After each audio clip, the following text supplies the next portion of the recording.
Many defendants also express a great fear of speaking in front of a courtroom. Does it have the same movement for you if they take the time to write out their narrative and their introspection and what they've learned from this process, or do you only value the allocution statement at sentencing? I've seen it both ways. I think anybody who stood in front of a federal judge to be sentenced should be nervous, right? I mean, that's the proper emotion. So if you're not nervous, there's something wrong. So being nervous and writing it out and reading it can be just as powerful. And I've seen that several times. I had a case the other day where the defendant couldn't read it. She started breaking down. I'm like, would you like me to read it? Yes. Would you like me to read it out loud? Yes. So I read it out loud. I know there's some judges that, can't tolerate a tear in the courtroom.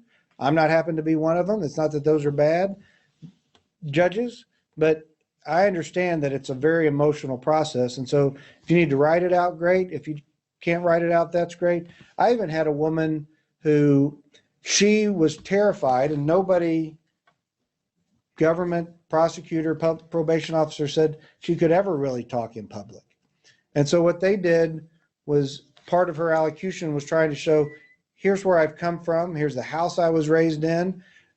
This is the miserable place that I still reside. Here are these issues, and here's my kids. And they just had her narrate it at the attorney's office, so that PowerPoint that they sent me on a thumb drive beforehand allowed her that opportunity to talk, because she couldn't say more than yes or no to the U.S. attorney, the probation office, or her defense lawyer most times. And so finding a way to address that, whether it's in a written form or standing up and speaking, this is not the presidential State of the Union. You don't have to act like it's memorized. I think more important is that it's heartfelt.